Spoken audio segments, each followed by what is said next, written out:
শিক্ষার্থীরা আসসালামু আলাইকুম। আমরা আমাদের যে বিষয়টা নিয়ে আলোচনা করছিলাম সেটা হচ্ছে সংখ্যা পদ্ধতি।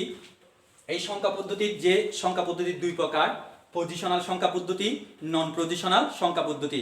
আমরা জানি পজিশনাল সংখ্যা পদ্ধতি, যে পজিশনাল সংখ্যা পদ্ধতি নিয়ে আমরা আলোচনা করি, এই পজিশনাল সংখ্যা পদ্ধতি হচ্ছে চার প্রকার: বাইনারি, দশমিক, তারপর হচ্ছে অক্টাল, হেক্সাডেসিমাল।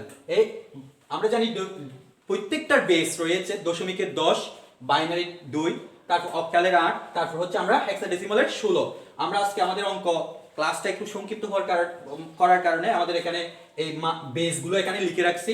আমাদের অবশ্যই বেসগুলো অন্তত হেক্সাডেসিমালের যে 16টা পর্যন্ত আমাদেরকে একটু ট্রাই করি আমরা কিভাবে করব।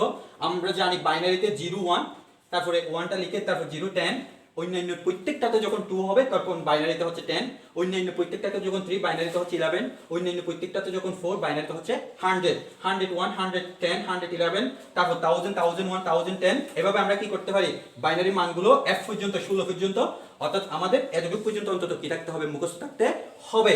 কারণ আমরা যখন বাইনারি থেকে অক্টালে রূপান্তর করেছিলাম তখন আমরা বাইনারির যে প্রশ্নটা ছিল, বাইনারির 0 এর যে 1 ছিল, সেগুলো 3টা বিট করে কাজ করেছিলাম। কয়টা বিট মনে আছে?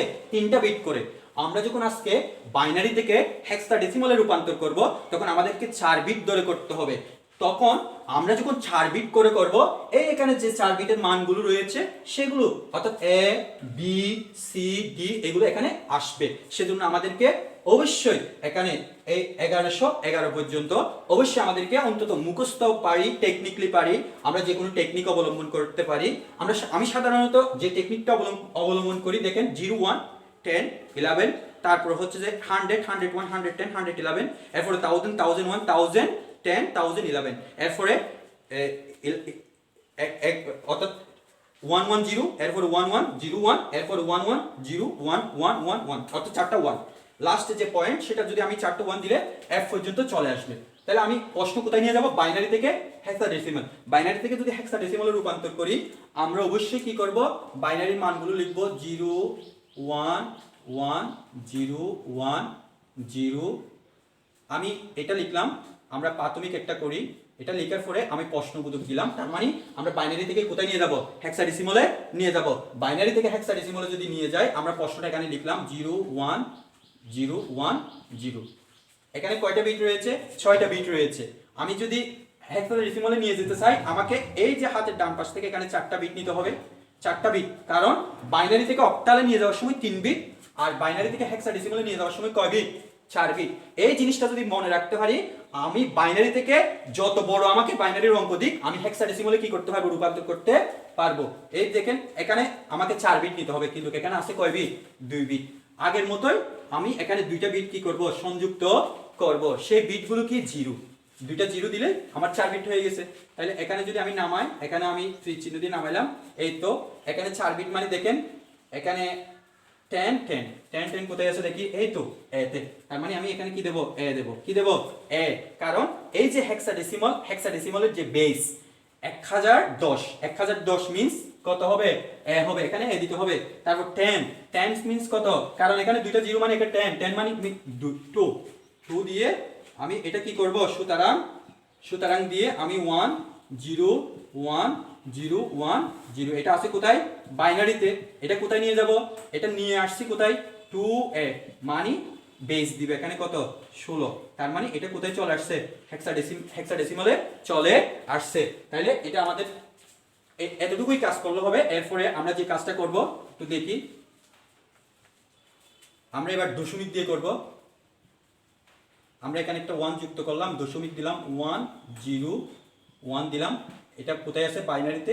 এটা কোথায় নিয়ে যাব? হেক্সাডেসিমালে নিয়ে যাব। হেক্সাডেসিমালে নিয়ে যাওয়ার সিস্টেম হচ্ছে 1 0 1 0 1 0 1, দশমিক। এটা দশমিক দিলাম, 1 0 1।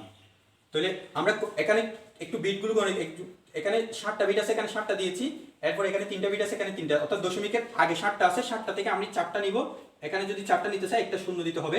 এখানে 3টা বিট আছে, আরেকটা এখানে পরে দিতে হবে। সেম টু অক্টালের মতো। অক্টালে 3টা করে নিয়েছিলাম, এখানে শুধু জাস্ট 4টা করে নিতে হবে। এই কাজটাই আমরা যদি মনে রাখতে পারি, আমরা বাইনারি থেকে হেক্সাডেসিমালের যে কাজগুলো, প্রত্যেকটা কাজ আমাদের জন্য ইজি হবে। তাহলে আমরা যদি এখানে বসাই 4 বিটের যদি কাজ করি দেখি এখানে 4 বিটের কাজ কি করতেছে, এখানে শূন্য পড়ে গেছে প্রথমটা, তাহলে শূন্য হলে এটা 101 মিন্স 5 দিলাম, তারপর 101 মিন্স 5, এখানে 1010, তার মানে কত পড়ে গেছে, এ পড়ে গেছে, এ দিলাম, তার মানে আমাকে সুতরাং আমাকে 101 তার মানে এটা বাইনারিতে আছে কিভাবে বুঝলাম, এখানে যে বেসগুলো রয়েছে বিট, এই বিটগুলো সবগুলো 0 এবং 1, এখানে যেটা আসছে সেটা কত 55.8, তার মানে এটা কোথায় আসছে, এটা আসছে যে হেক্সাডেসিমালের বেস কত 16, এখানে কি দিলাম 16 দিলাম, আমাদের কোনো সমস্যা রইবে না। আমরা এরপর আরেকটা ট্রাই করব, আমরা আরেকটা যদি ট্রাই করি, আমি এটা পুরাটাই মুছে দিলাম,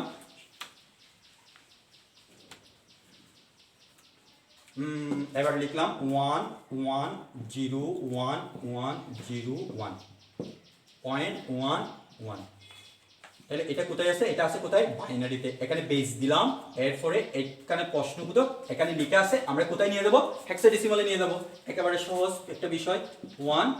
1 আমরা লিখলাম 1101101, এরপরে দশমিক দিলাম 11 দিলাম, তাহলে আমরা জানি দশমিকের আগের অংশ 4 বিট করে নিতে হবে, এখানে 4 বিট নিতে গেলে এখানে একটা 0 দিতে হবে, আর এখানে এদিক থেকে নিতে হবে, এখানে দুইটা কি দিতে হবে, 0 দিতে হবে। আমি এখানেও তীর চিহ্ন দেখাই দিলাম কোন দিক থেকে কোন দিকে যাচ্ছে।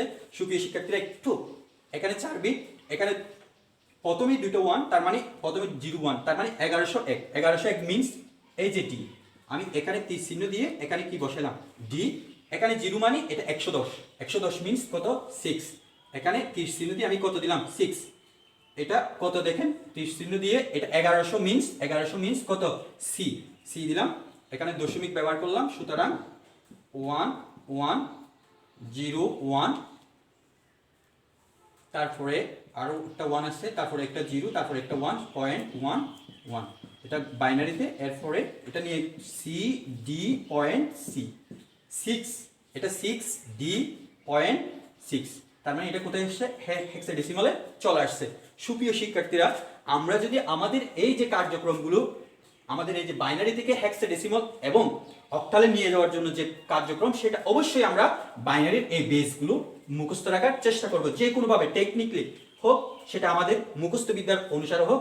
আর অবশ্যই আমরা পজিশনাল সংখ্যা পদ্ধতির যে 4 প্রকারের বেস রয়েছে, আমরা প্রত্যেকটা বেস মুখস্থ করে ফেলবো। আমরা এরপরে আমাদের যে অক্টাল থেকে বাইনারি দশমিক হেক্সাডেসিমালে কিভাবে যাবে, পরবর্তী ক্লাসে আমরা ক্রমান্বয়ে পরবর্তী ক্লাসগুলো নিয়ে আলোচনা করব। ধন্যবাদ সবাইকে।